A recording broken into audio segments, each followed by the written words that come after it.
Good evening, everybody. You should know that I'm a Southerner and a missionary Baptist preacher's daughter, so I'm used to people responding to me when I say hello. So feel Hello. free to communicate with me either through waving or through saying something in the chat. I want to make sure I'm in the right spot and that we're having a dialogue and not just a lecture. Talk to me. Good evening, good people. I believe that, like, I organize. I treat people how I organize, right? And part of the work is just making sure that we're treating each other like humans and communicating to each other and in a dialogue to build people power. So I think it's all right and in good fashion to say good evening to you. So my name is Ashley Woodward Henderson. My friends and family call me Ash. I use she, her pronouns. I am a Southern supremacist, some might say. I believe that as goes the South, so goes the nation, is a fundamental fact, not an opinion. I come from the land of the Yuki and the Chickasaw and the Cherokee, also known as Chattanooga, Tennessee, and Hamilton County, Tennessee. And my paid work is through being the first Black woman executive director of a place that you may have heard about before called the Highlander Research and Education Center. Anybody heard of the Highlander Center before on the call? Anybody? I see a couple. I see a couple of old friends. I see you. How many people? This is the first time you've heard of the Highlander Center? Wave at me. Awesome. Awesome. I see you. I see you. Well, welcome to the family. I'm about to give you a little bit of a rundown of who we are. So Highlander's been around since 1932. You may have heard it called the Highlander Folk School. You may know of some of our founders, folks like Miles Horton. You may know of some of the folks that have actually participated in programming at the school, like Rosa Parks. Anybody heard that name? Yeah. Not only did Miss Rosa train at the Highlander Center before the Montgomery bus boycott, she went on to, this is the story that people don't tell. She got trained, but she also then served on the board of directors for years. I wouldn't be the first Black woman executive director of this nearly 90-year-old organization if it weren't for her service. Anybody heard of the name John Lewis? Y'all know who he was? Yeah. John Lewis had his first integrated mill at the Highlander Center. And was a dear friend and comrade of our people. That's just to name a few. Martin Luther King might have come through once. But what's also real is we're not a living museum. We are actively currently training up and supporting the strategy development of the next generational cohort of folks that will envision and implement the social, like, justice, freedom movements that we're building all across this country, but particularly in Appalachia and the South as a priority, as Southern people that built this school. So for 88 years, almost 89 years now, we have been bringing people together across difference to figure out how to save the world through training them on methodologies that we believe are fundamental to being able to save the world, like popular education, where everybody's a teacher and a learner, intergenerational organizing, place and land-based organizing, cultural organizing, right? If you use art and culture and faith and spirit, you'll change policy and practice, and so many others. And so we're still about that work, right? We're still about that work. We've been integral to the labor movement. We've been integral to the fight for democracy in this country. We've been integral to the fight for civil rights and social justice and racial justice in this country, environmental justice in this country. And we continue to be a catalyst for social movements. That's our work. So that's what I do in terms of my actual job. It's a blessing and a privilege to be in responsibility of that institution and that social, in relationship with all of these social movements. But also as a part of that work, we are an active member in the movement for Black Lives. Anybody heard of the movement for Black Lives? Y'all know about InfraBL? You know, it just might be the largest social movement in US history, incidentally. And so if you haven't heard of it, you should check it out. You can see the website at infrabl.org. And I am actively participating in the work of the Electoral Justice Project, which includes a new united front called the Frontline. And so I'm going to tell you in my sort of like landscape analysis that Gabby's asked me to give, I'm going to talk to you both about what I see as a Black woman from the South, and particularly as a Black woman from the Appalachian, like the region within the region, right?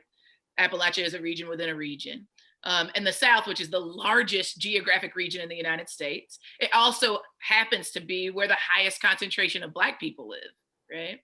So it kind of matters, right? It kind of matters in a big way if what you want to do is, protect and defend democracy in this country.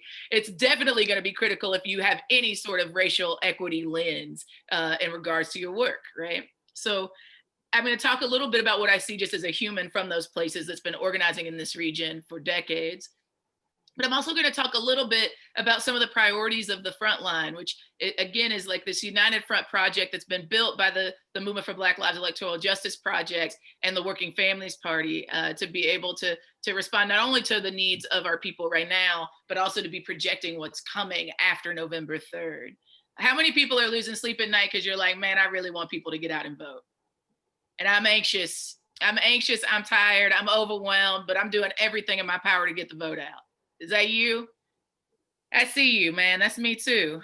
That's me too. How many of you are like, man, we're going to do all of that and we still don't know if we know what's going to happen on the evening of November 3rd? Yeah, I get it. I see you. You are not alone, right? How many of y'all are like, oh my gosh, we're going to do all this work and I have no idea what we're going to wake up to and what we're going to do on November 5th?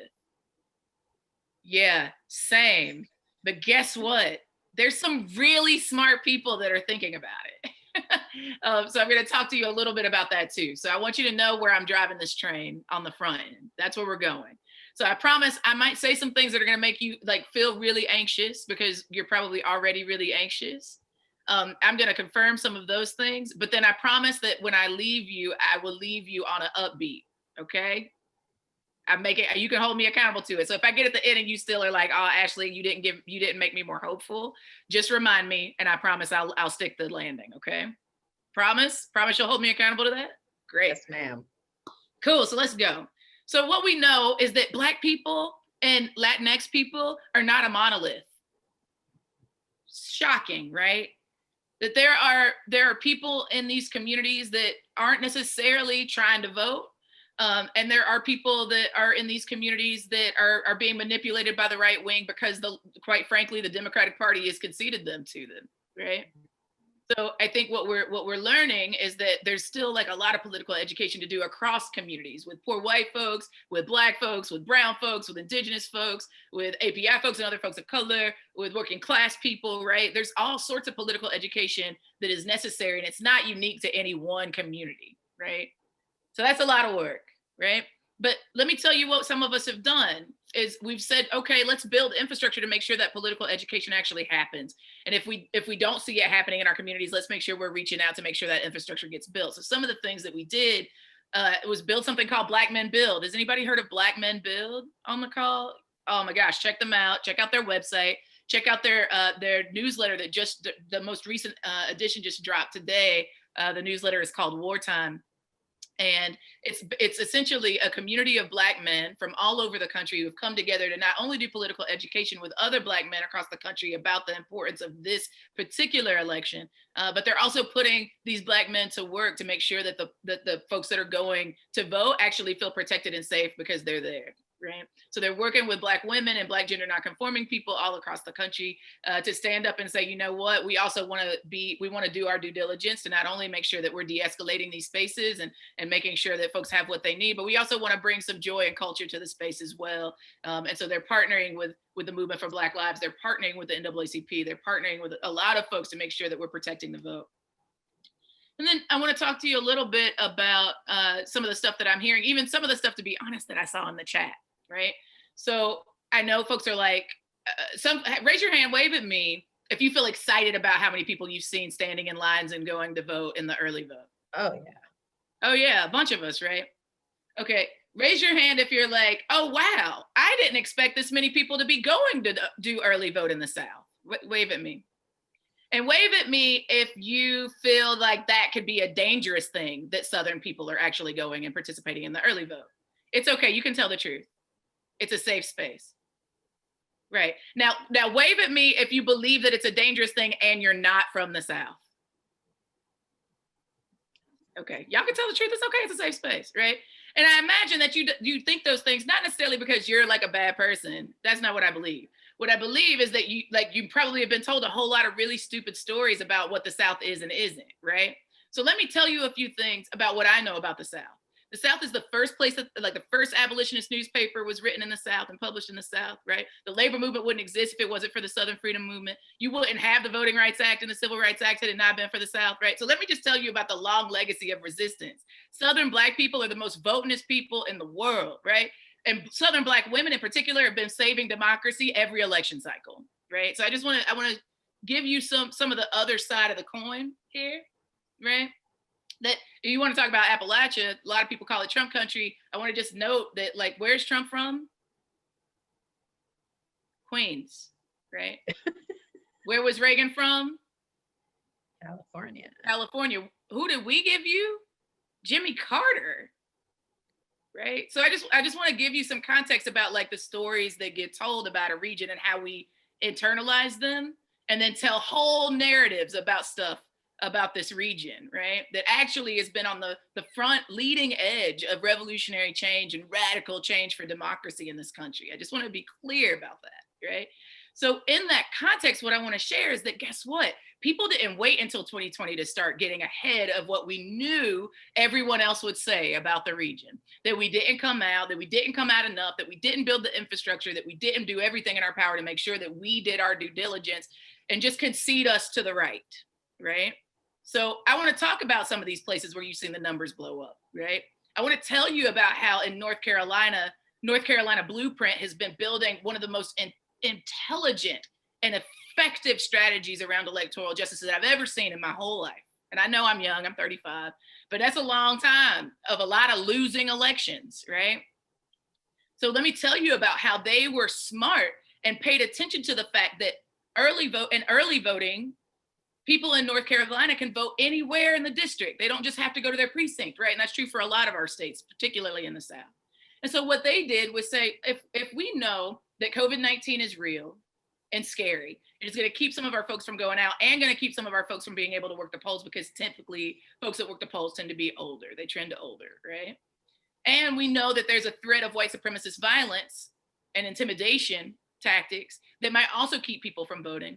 Then the smart thing to do wouldn't be just to wait till the last day to vote, election day, to get our people out. It would be to move people to do early voting and to direct them to particular precincts in the district, since they can vote anywhere, where we party at the polls and we have community safety and we have mutual aid and we make it an event that is not to be missed, right? So it's not shocking to me that North Carolina's numbers have been breaking records, because people have been working. Look at Georgia, right? People are shocked that the numbers are up, but you might remember that Stacey Abrams actually won the election. Brian Kemp stole it, right? So it wasn't that people didn't go vote, right? That's not what happened. What happened is that people did go vote and the right wing stole it anyway, right? And that might feel like a very Southern thing, right? But you also might remember that for almost 4 years ago now, that the people won the popular vote and said that they wanted Hillary Clinton to be the next president of the United States. And that's not what happened. And you might remember that before then, when Al Gore ran for president, he also won the popular vote, and that's not what happened, right? So the tricky thing actually isn't people going to vote, y'all. That's what we're learning in the South, is that we can get people to the polls, right? So what does that mean, Ashley? What that means is that there's actually work to be done, that we have an opportunity to make impossible things possible right now. How do you know that, Ashley? Well, let me tell you about all the things that they told me was impossible in 2020. They told me it was not going to be a thing that Black people and a multiracial coalition of forces would literally turn this country upside down in conversations about anti-Black racism. And look what happened this summer, right? People told me that physical distancing because of global pandemics would stop us from being able to practice social solidarity. But we've built the largest social movement in US history, building on the legacies of our ancestors and elders, right? They told me that divesting from policing and investing in healthy, sustainable, and equitable communities was impossible. But guess what I see, right? I've seen it happen. So what I know for sure, y'all, is that though I promise you, you shouldn't just believe the polls, right? And just the data that I've seen, even with like the New York Times reports in the last 30 minutes, is that Biden is trending up, right? We might not get Texas just yet. There's still work to be done, but I promise you they're working. I know it because I see Lydia's work, right? Ohio, we still got some work to do, right? But like Pennsylvania, the polls look kind of good, right? North Carolina kind of looks kind of good. Florida looking kind of good, right? But I promise you that won't be the problem, right? The problem will be twofold. One, the problem will be that we still have an incredible number of residents and citizens in the United States that don't get to vote at all, right? So we could, my dad would say, we could major in the minor and flunk the major here. You heard Lydia say that part of the work is to make sure that we're tapping folks that have never been engaged to vote, right? So what does it mean that they're doing everything in their power to keep formerly and currently incarcerated people from being able to vote? What does it mean that they're saying that you have to have papers here, even though you pay taxes here? And just because you are someone who likely was forced to be in this country because of US intervention somewhere else, what does it mean that those people actually are like literally building this country, but not getting to say who represents them? And let me not just talk about my immigrant and migrant family. Let me talk about the fact that I got people who were born and raised in DC who can't vote, right? Let me talk about what it means that Puerto Rican comrades don't get as much say about who governs them as everybody else does, right? So let's get the vote out, because I want to pick my next target, right? I want to pick my next target. I think we all want to pick our next target. I think we all know that there's a difference between neoliberalism, fascism, and authoritarianism, right? These are not the same. And I think we know that we are fighting for a world without fascism and authoritarianism, right? Am I still in the right place, right? That's true? Yes, ma'am. All right. So if that's the case, then let's get the vote out. But let's not miss the forest for the trees here. There's a whole lot of people that are not being engaged, not because they're apathetic, but because they legally are disenfranchised from the system, right? Right. The second thing that I would offer is that the other thing that we're seeing is that we're telling people to vote, and people also have seen all the ways that disenfranchisement has kept them from being able to exercise it. We've told them every election that this one time matters. This is the time, right? And this time it actually really is true, right? It really, really is, right? And so how are we engaging them to know that we recognize that their material conditions might not change overnight, and inoculating them to understand that this will be not an election season like we've ever seen before? How are we in the next less than 2 weeks now making sure that our people understand that they will go to sleep on November 3rd and likely not know who the next president of the United States is? And then they might wake up on November 5th and still not know. And they might wake up on November 6th and still not know, right? Where are we driving our people so that they can get information that they can trust in a sea of misinformation about what's going to happen? We know that if it's trending, like if the results are trending towards Trump, whether he's actually counted all the ballots or not, he's probably going to say that he won. And we know that's not going to be true, right? So what are we preparing our people to respond to, right? I don't want my people to waste their time fighting over something that's not actually real. What I want them to be doing is being prepared to mobilize when we know what is true, right? So when I think about the work of the front line, we've built a 12-month campaign. Right? We are definitely doing GOTV and encouraging people to get out the vote, right? To go out, to early vote, know that the last day to vote is election day. We're going to encourage people to do that in community with each other, because we're not just trying to exercise one tactic, we're trying to build community power. Relationships is the capital that we have, right? And then on November 3rd, we're going to continue to make sure that we're paying attention to the patterns, right? And we're going to keep saying, get out the vote. And then as soon as the polls everywhere have closed, we will immediately start saying, count every vote, count every ballot, count every single vote, and do not call it until we know, in fact, who the people decided should be the next president of the United States, right? And then once we've done that, there's 1,000 scenarios that might be happening all at the same time, y'all. But I can promise you that the front line will be a space led by the largest social movement in the United States history, in a multiracial, multi-sector united front, are going to be paying attention and giving marching orders to our people to mobilize, right? So pay attention to when and wheres. But what's real is the work doesn't stop there, right? Once we know who's gonna be at Pennsylvania Avenue, our work doesn't stop. In fact, some of the most important work begins, right? So what does it look like for this incredible body of people who have made impossible things possible? When people hear the numbers that you all have moved in the last 3 weeks, they don't believe it, right? Because y'all made an impossible thing possible. So let's keep that going with the front line, right? Like, what does it look like to join that force of organizations and coalitions all across the country to say, you know what, regardless of who's in the seat, we have a plan for the first 100 days. We're going to fight for the Breathe Act. We're going to fight for the Thrive Agenda. We're going to fight for the People's Charter. We're going to fight for the Green New Deal, the Red New Deal, the Red, Black, and Green New Deal, and we're going to win all of it, right? What does it look like to know that we will be the people that usher in the 21st century Civil Rights Act of our time? Right. That's on us, right? And if we just focus on E-Day and we don't think forward to January, to inauguration, to the first 100 days, then we're actually conceding people that are ready to be absorbed. I told you that M4BL is now leading the largest social movement in US history multiple times tonight, because what that means is that there are now 26 million people, most of whom are new to our movements, who are ready to be engaged. They are ready to be engaged, and it is our responsibility to make sure that they feel open and welcome and belonging, and that they know that they have meaningful work to contribute to our work, right? To our movements. And so I'm excited to be one in the number on this call tonight, because what I can tell you is the gospel of the social movements, the gospel of the Southern Freedom Movement, the gospel of the South, the good news, right? Is that our people, as they always have been, are working and striving and contesting for power, including electoral justice. And they are moving out in numbers that we have not seen before.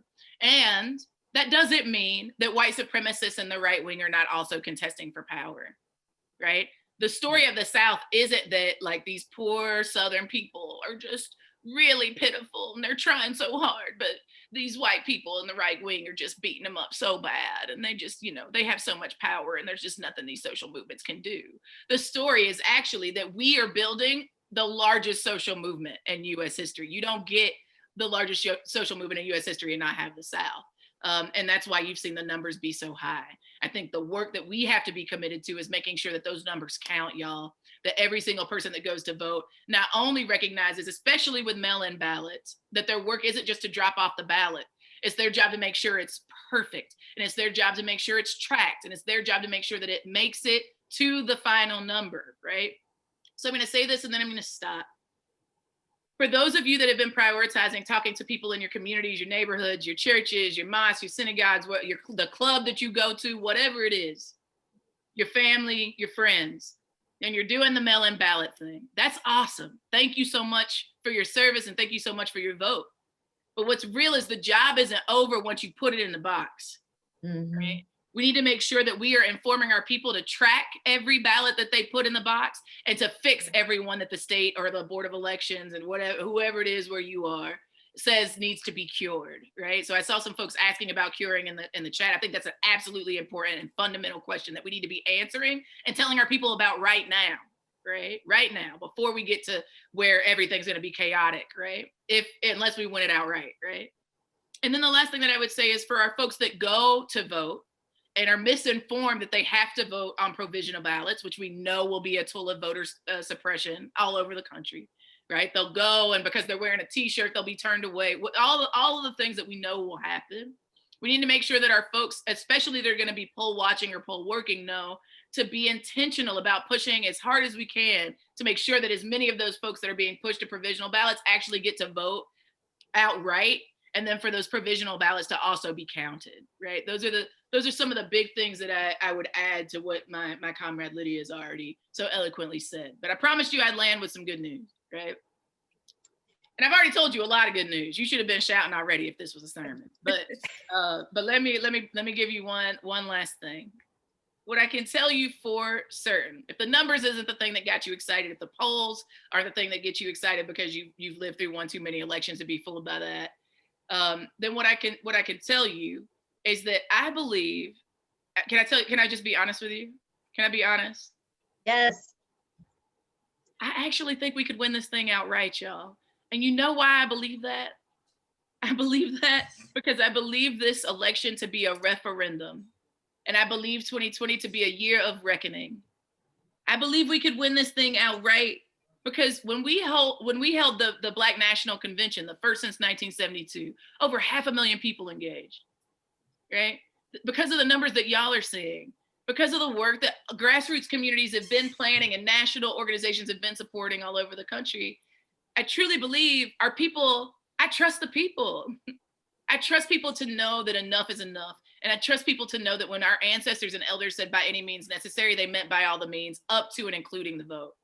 So I believe we could win this outright. And I believe that if the right tries to steal that from us, I believe that our people are ready to mobilize to build a new democracy like we've never seen, the one that we've always deserved, not just the one that we've conceded to. And I'm excited to get to that finish line and see all of you there.